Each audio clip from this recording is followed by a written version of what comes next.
Um, Today, we're going to talk about Blessed Julian of Norwich. This is from, she was born in 1342 and passes in 1416. And she is a mystic from England. And at that time, there was there were a lot of rough, troubled times. There was the Black Plague. There was the 100 Years' Wars. The crisis of the church. They had two popes during that time. And Europe was burdened by a sense of anxiety. And this sense, as strange as it might sound, they were concerned that they weren't going to be saved. They weren't going to achieve salvation. And out of this situation came some lay spiritual people who practiced a form of asceticism or monasticism or a religious type of being that wasn't like a religious life or a nun. So there's a name for this, if I can think about it. It's it's what the situation is they actually would build a little cell right attached to the church, and the person in this cell could look in and see the Mass and appreciate what's going on in Eucharist and spend most of their time in prayer. There'd be another opening for food to be delivered, and how they handle waste is not real clear to me, but clearly, I guess to some extent they said she might have had a garden and a cat as she lived in this. As she does this, it seems like if you're going to live alone in a cell, you're rejecting humanity, and that's really not the case at all.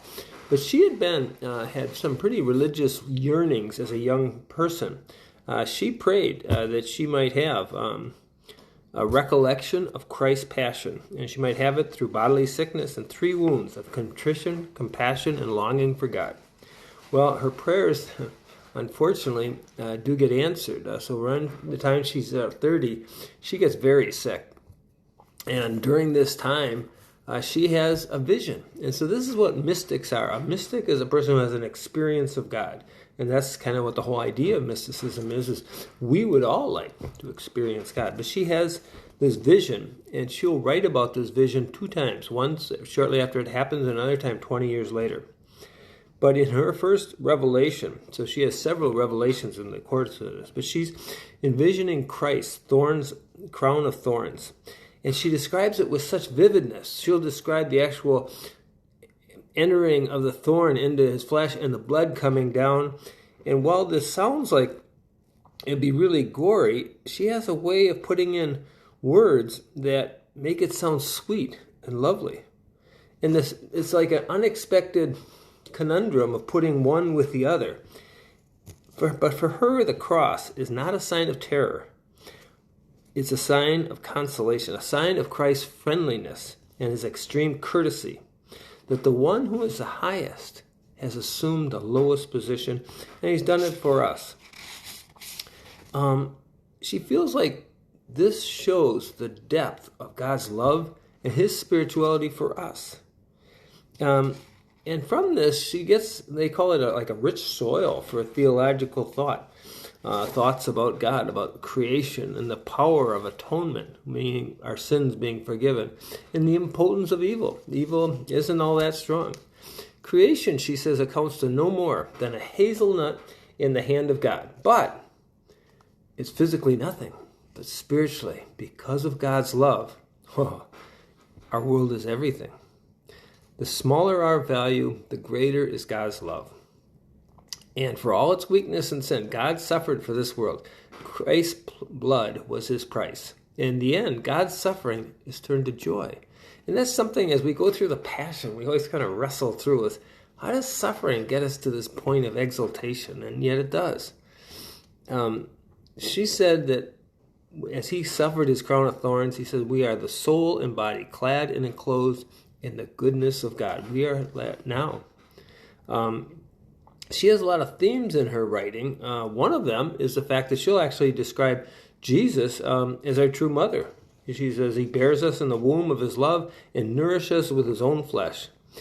And so, as a woman who has prayed tremendously, she can see the vision of God and doesn't get caught in the male stuff at all, but can see the feminine in God as creator and in Jesus as a mother.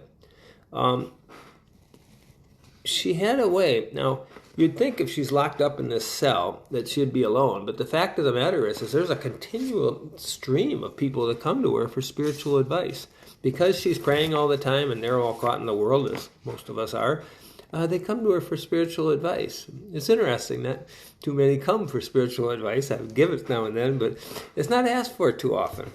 But at that time, with this fear that they generally had with the Black Plague and with all the crises going on, they did seek spiritual advice. And so she was quite busy. One of the things a lot of people tried to understand is the suffering thing. And for her, it seemed very simple. She thought that the God who created us out of love redeemed us by his suffering love. So the worst, she said, has already happened, and it's been repaired. And our suffering in this life is just a touch of Christ's suffering. And if we can connect the dots, we can understand and have an anticipation of the joy that we're going to be experiencing as we totally connect with God. And so she's got a famous saying. She has a few quotes that are notable quotables, as they would say. But the one is really interesting, and I think of it when we get anxious about things. It really helps to hear this. I'll read it 2 times. It says, all shall be well, and all manner of things shall be well. So, I think you know how this goes, but we will go it again. All shall be well, and all manner of things shall be well. Peace.